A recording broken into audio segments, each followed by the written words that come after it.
തിരുവാഭരണ ഘോഷയാത്ര കടന്നു വരുമ്പോൾ ആ പേടകങ്ങൾ വഹിച്ചിട്ടുള്ളവർ അവരിങ്ങനെ കറങ്ങുകയാണ്, ചുറ്റും കറങ്ങുകയാണ്. ആ തിരുവാഭരണ ഘോഷയാത്രയിൽ വരുന്നവരിങ്ങനെ കറങ്ങിക്കൊണ്ടാണ് വരുന്നത്. അതായത് തിരുവാഭരണ പേടകങ്ങൾ ശിരസിലേറ്റി ഇങ്ങനെ വട്ടം കറങ്ങിയാണ് വരുന്നത്. അത് ഒരു നൃത്ത ചുവടുകളാണ്. ഇപ്പോൾ ദൃശ്യങ്ങളിൽ കാണുന്നുണ്ട്. അവിടെ എത്തി, അവിടെ ശരംകുത്തിയിൽ അവരെ സ്വീകരിച്ച ആചാരപരമായ സ്വീകരണങ്ങളൊക്കെ നൽകി ആ യാത്ര ഇങ്ങനെ തുടരുകയാണ്. അതിൻ്റെ ദൃശ്യങ്ങളാണ് കാണുന്നത്. ശരംകുത്തിയിലൊക്കെയുള്ള ദൃശ്യങ്ങൾ കാണുന്നുണ്ട്. മാല ഇട്ട നമ്മൾ കണ്ടതാണ്. അയ്യപ്പൻ്റെ അനുജ്ഞ വാങ്ങി ഇവിടെ ഒന്ന് പോയവർ അവർക്ക് ആ ഘോഷയാത്രയെ അനുഗമിക്കുന്നുണ്ട്. വഴി ഇങ്ങനെ ഒരുക്കുകയാണ്. തിരുവാഭരണ പേടകങ്ങളാണ് നമ്മൾ കാണുന്നത്. സന്നിധാനത്തേക്കുള്ള യാത്ര അതിൻ്റെ ഏറ്റവും പ്രധാനപ്പെട്ട ഭാഗമാണ് ശരംകുത്തിയിലേക്ക് എത്തിയിരിക്കുന്നു. ശരംകുത്തിയിലാണ് പഞ്ചവാദ്യത്തിൻ്റെ മേളം. അതും ഒരു പ്രത്യേകതയാണ്. ഈ പാതയുടെ ഒരു ഭാഗത്തും ഈ ആസുരവാദ്യമായ ചെണ്ടയാണ് പലപ്പോഴും ഉപയോഗിക്കാറുള്ളത്. അതിനപ്പുറത്തേക്ക് പഞ്ചവാദ്യം മുഴങ്ങുന്നത് മറ്റൊന്ന് ഇവിടെ ഈ സമയത്താണ്. അത് പഞ്ചവാദ്യത്തിൻ്റെ മുഖരിതമായ ഒരു അന്തരീക്ഷം. ലോകത്തിൻ്റെ ഏറ്റവും ഗംഭീരമായ സിംഫണി എന്ന ഈ താളത്തെപ്പറ്റി, മേളങ്ങളെപ്പറ്റി പഠിച്ചിട്ടുള്ളവർ പഞ്ചവാദ്യത്തെ വിശേഷിപ്പിക്കാറുണ്ട്.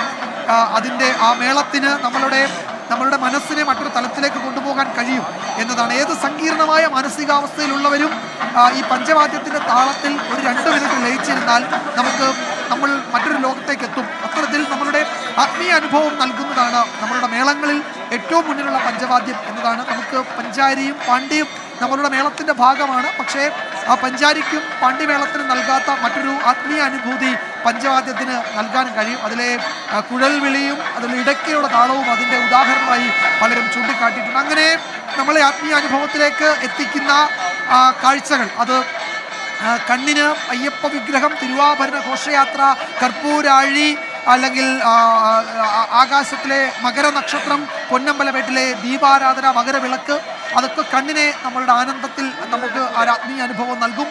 മനസ്സിന് മുഴുവൻ അത്തരത്തിൽ ശാന്തി പ്രദാനം ചെയ്യുന്ന ഒരു ആത്മീയ അന്തരീക്ഷം. നമ്മൾ സംസാരിക്കുന്നതൊക്കെ അത്തരം ലൗകിക വിഷയങ്ങളിൽ നിന്നൊക്കെ മാറി പൂർണ്ണമായും ആത്മീയ വിഷയങ്ങൾ മാത്രം സംസാരിക്കുന്ന സമയമായി ശബരിമലയിലെ ഈ കാഴ്ചകൾ, ഈ അനുഭവങ്ങൾ മാറുന്നു എന്നത് ശബരിമല തീർത്ഥാടനത്തിൻ്റെ ലക്ഷ്യപ്രാപ്തിയെ കൂടി സൂചിപ്പിക്കുന്നതാണ്. നേരത്തെ നമ്മൾ പറഞ്ഞതുപോലെ ഈ ശബരിമല എന്നത് ഭക്തനും ദൈവവും ഒന്നാകുന്നതാണ്. പണ്ട് ഇത് സ്വാമി ചിന്മയാനന്ദനാണ് ഒരു ഘട്ടത്തിൽ ശബരിമലയിൽ എത്തുന്നവർക്ക് അല്ലെങ്കിൽ തത്വമസി എന്ന ഈ വേദവാക്യം കാണുന്നതിനൊരു ക്രമീകരണം ഏർപ്പെടുത്തണമെന്ന് ഒരിക്കലൊരു നിർദ്ദേശം നൽകി. അദ്ദേഹത്തിൻ്റെ ശിഷ്യപരമ്പരയിൽ ചിലരോട് അത് പറഞ്ഞു. അന്ന് ടി എൻ ഉപേന്ദ്രനാഥക്കുറുപ്പായിരുന്നു തിരുവിതാംകൂർ ദേവസ്വം ബോർഡിൻ്റെ പ്രസിഡന്റ് ആയിരുന്നത്. അങ്ങനെയാണ് അദ്ദേഹം സ്വാമി ചിന്മയാനന്ദൻ്റെ ആഗ്രഹം കൂടി കണക്കിലെടുത്ത് ശബരിമലയുടെ മുഖമണ്ഡപത്തിൽ തത്വമസി എന്ന് രേഖപ്പെടുത്തിയത്. ആ മഹാവാക്യം യഥാർത്ഥത്തിൽ നമ്മൾ ഈ ദൂരമത്രയും യാത്ര ചെയ്ത് ഈ കല്ലും മുള്ളും കാലിന് മെത്തയാക്കി ഇരുമുടിക്കെട്ട് ശിരസിലേന്തി ശരണം വിളിച്ച് ഈ കഷ്ടപ്പാടുകളുടെ ശരണപാതകൾ ആകത്താണ്ടി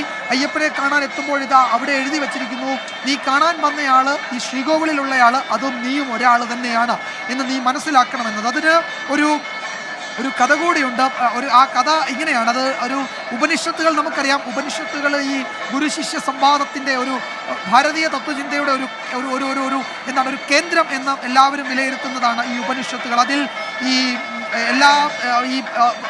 ഗുരുകുല വിദ്യാഭ്യാസം എല്ലാം കഴിഞ്ഞ് ആ 12 വർഷത്തെ ഗുരുകുല വിദ്യാഭ്യാസം എല്ലാം പൂർത്തിയാക്കി ശ്വേതകേതുവിൻ്റെ അച്ഛൻ്റെ അടുത്ത് എത്തുകയാണ്. ശ്വേതകേതുവിൻ്റെ അച്ഛൻ അരുണി മഹർഷി എന്ന മഹാപണ്ഡിതനാണ്. ശ്വേതകേതു ഈ ഗുരുമുഖത്ത് നിന്ന് പഠിച്ച കാര്യങ്ങൾ എന്തൊക്കെയെന്ന് മകനോട് ചോദിക്കുന്നു. മകനെ, നീ എന്തൊക്കെ പഠിച്ചു എന്ന് അരുണി മഹർഷി ശ്വേതകേതുവിനോട് ചോദിക്കുന്നു.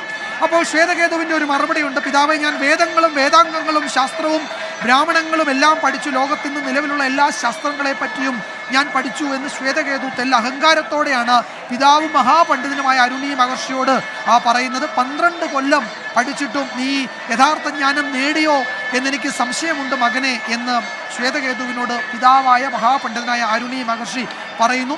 അദ്ദേഹം പറയുന്ന ഇതാണ്: സത്യത്തിൽ എല്ലാം പഠിച്ചിട്ടും ശ്വേതകേതു നേടിയത് ഞാനെല്ലാം പഠിച്ചു എന്ന അഹങ്കാരമായിരുന്നു. അതായത് എനിക്കെല്ലാം അറിയാം. അഹം എന്ന ബോധം ശ്വേതകേതുവിനെ ഇങ്ങനെ ഒരു അഹങ്കാരിയായി മാറ്റുന്നുണ്ടോ എന്ന് അരുണി മഹർഷി എന്ന മഹാപണ്ഡിതനായ പിതാവ് അങ്ങനെ ഓർക്കുകയാണ്. അങ്ങനെ ആവാൻ പാടില്ലല്ലോ. ഈ 12 വർഷത്തെ ഗുരുകുല വിദ്യാഭ്യാസം കഴിയുമ്പോൾ വേദങ്ങളും ശാസ്ത്രങ്ങളും ബ്രാഹ്മണങ്ങളും ഇതിഹാസങ്ങളും ഒക്കെ പഠിച്ചാൽ പോരാ, യഥാർത്ഥ ജ്ഞാനം എന്നത് മനസ്സിലാകണം. അങ്ങനെയാണ് ആ ജ്ഞാനമാണ് തത്വമസി എന്ന, അത് നീ ആകുന്നു എന്ന മഹാവാക്യം ഈ ഉപനിഷത്തുകാരൻ അവിടെ ഇത് പറഞ്ഞു കൊടുക്കുന്നത്, പഠിപ്പിക്കുന്നത്. അങ്ങനെ ഇത് നമ്മൾ ഇങ്ങനെ ശബരിമലയിലേക്ക് പോകുമ്പോൾ നമ്മൾ അർത്ഥം മനസ്സിലാകാതെ തത്വമസി എന്നങ്ങനെ പറഞ്ഞു പോകാൻ പാടില്ല.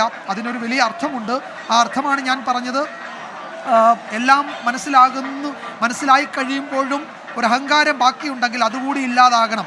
അതാണ് ഈ പറയുന്ന തത്വമസിയിലൂടെ നമ്മൾ എത്തേണ്ടത്. അഹം ബ്രഹ്മാസ്മി, അയം ആത്മാ ബ്രഹ്മ, അങ്ങനെ 4 വേദങ്ങൾ 4 മഹാമന്ത്രങ്ങളെ നമുക്ക് നൽകുന്നു. ഉപനിഷത്തുകൾ അതിനെ വ്യാഖ്യാനം ചെയ്യുന്നു, വിശകലനം ചെയ്യുന്നു. അങ്ങനെ ഈ ഉപനിഷത്തുകളിലുമൊക്കെ നമ്മൾ ഈ കാണുന്ന അതിൽ യഥാർത്ഥത്തിൽ ഇന്ത്യയുടെ അല്ലെങ്കിൽ ഭാരതീയ ഫിലോസഫിയുടെ തത്വചിന്തയുടെ വിശാലമായ പദ്ധതിയാണ്. അതിന് എന്താണ് ഏതെങ്കിലും ജാതിമത വർണ്ണ വർഗ ഭാഷ ദേശ കാല വ്യത്യാസമൊന്നുമില്ല. അത് എല്ലാ കാലത്തേക്കും വേണ്ടിയുള്ള ചിന്താപദ്ധതിയായി നമ്മളുടെ മുന്നിൽ ഇങ്ങനെ നിൽക്കുന്നുണ്ട്. അതിൽ വ്യത്യസ്ത അഭിപ്രായമുള്ളവരുണ്ട്, അതിന്മേൽ താർക്കികരായവരുണ്ട്, അത് അംഗീകരിക്കുന്നവരുണ്ട്. പക്ഷേ ഒരു കാര്യം ഉറപ്പാണ്, ലോകത്ത് അത്തരമൊരു ചിന്താപദ്ധതി ഏതെങ്കിലും ഒരു ഫിലോസഫി മുന്നോട്ട് വെച്ചിട്ടില്ല. കേവല മതവിശ്വാസങ്ങൾക്കപ്പുറത്തേക്ക് ഒരു വലിയ ചിന്താപദ്ധതിയായി നമ്മളുടെ മുന്നിലേക്ക് വെച്ചിട്ടുണ്ട്. അതുകൂടി ഈ ശബരിമല അയ്യപ്പധർമ്മ എന്ന് പറയുന്ന അയ്യപ്പധർമ്മമെന്ന് നമ്മൾ ആ മട്ടിൽ അതിനെ കണക്കാക്കുന്നതിൻ്റെ ഒരു കാരണം കൂടി ഇത്തരം ബൃഹത്തായ ചിന്താപദ്ധതികളെ ലളിതയുക്തിയിൽ ആർക്കാണ് നമ്മൾ സാധാരണ മനുഷ്യർക്ക് മനസ്സിലാക്കി തരുന്ന ഒരു ക്ഷേത്രം അല്ലെങ്കിൽ ഒരു പുണ്യസങ്കേതം, ഒരു ആത്മീയ കേന്ദ്രമായി ശബരിമല ഇങ്ങനെ നമ്മളുടെ മുന്നിൽ വർത്തിക്കുകയാണ്.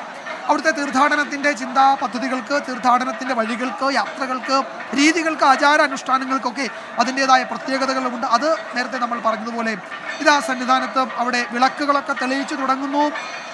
വലിയ വിളക്കുകൾ, കൽവിളക്കുകൾ, അതുപോലെ നിലയുള്ള വിളക്കുകളൊക്കെ തെളിയിച്ചു തുടങ്ങുകയാണ്. ഇനി അല്പസമയത്തിനകം അവിടെ മുഴുവൻ കർപ്പൂര ദീപങ്ങളാൽ മുഖരിതമാകും. ശരണമന്ത്രങ്ങൾ കൊണ്ട് നേരത്തെ മുഖരിതമായ സന്നിധാനം കർപ്പൂര ദീപങ്ങളാൽ മുഖരിതമാകും. എവിടെയും ദീപാരാധന എന്നത് കണ്ണിന് ഈ ദീപക്കാഴ്ച നൽകുന്നു. നമ്മളുടെ ചെവികളിലൂടെ ശരണമന്ത്രങ്ങൾ, ശംഖുലി, അതുപോലെ മണിനാഥമൊക്കെ മുഴങ്ങുന്നു. കണ്ണിലൂടെ നമ്മൾ കാണുന്നത് വെളിച്ചമാണ്. വെളിച്ചം എന്നത് ഇരുളിനെ അകറ്റി നമ്മളെ മുന്നോട്ട് നയിക്കാൻ പ്രേരിപ്പിക്കുന്ന ഒരു ഘടകമാണ്.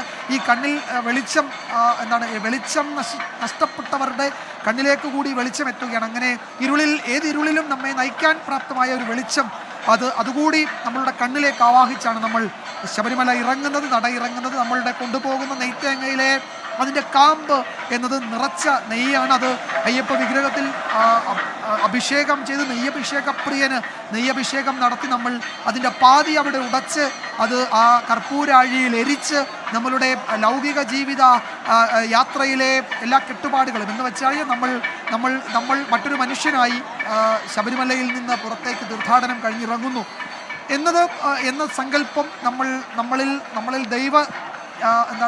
ഞാനും ദൈവവും ഒന്ന് എന്ന പരമമായ ആ ഒരു ബോധം നമ്മളിൽ നിറയുന്നു എന്നതാണ് ശബരിമല തീർത്ഥാടനത്തിൻ്റെ ആത്യന്തികമായ ലക്ഷ്യം. ഇത് നമ്മൾ ഈ വഴി ഇങ്ങനെ ശരണപാതയിലൂടെ കടന്നു വന്ന തിരുവാഭരണ ഘോഷയാത്ര, സന്നിധാനത്തേക്കുള്ള യാത്രയുടെ ഏറ്റവും പ്രധാനപ്പെട്ട ഭാഗമായ ശരംകുത്തിയിലെത്തി അവിടുത്തെ സ്വീകരണം ഏറ്റുവാങ്ങി അല്പസമയത്തിനകം സന്നിധാനത്തേക്ക് വലിയ നടപ്പന്തലിലൂടെ കടന്നു വരും.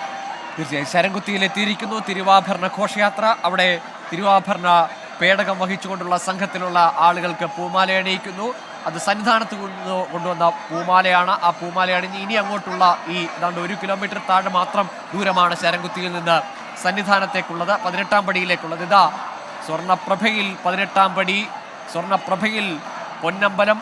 അയ്യൻ്റെ സന്നിധിയിലേക്ക് വളർത്തച്ഛൻ കൊടുത്തയച്ച തിരുവാഭരണങ്ങൾ എത്തുകയാണ് നിമിഷങ്ങൾക്കകം. ഇതാ അവിടെ തിരുവാഭരണ പേടക സംഘം, ഒപ്പം സന്നിധാനത്ത് നിന്ന് അവരെ സ്വീകരിക്കാനെത്തിയ സംഘവും തയ്യാറെടുക്കുന്നു. ഇനി സന്നിധാനത്തേക്കുള്ള യാത്രയാണ്. ആ പുണ്യ ദർശനത്തിനായുള്ള നിമിഷങ്ങളുടെ കാത്തിരിപ്പ് മാത്രം ബാക്കി. പുണ്യ ദർശനം, മകര സംക്രമ സന്ധിയിലെ മഹാദീപാരാധന നിമിഷങ്ങൾക്കകം. ചെറിയ ഇടവേളയിൽ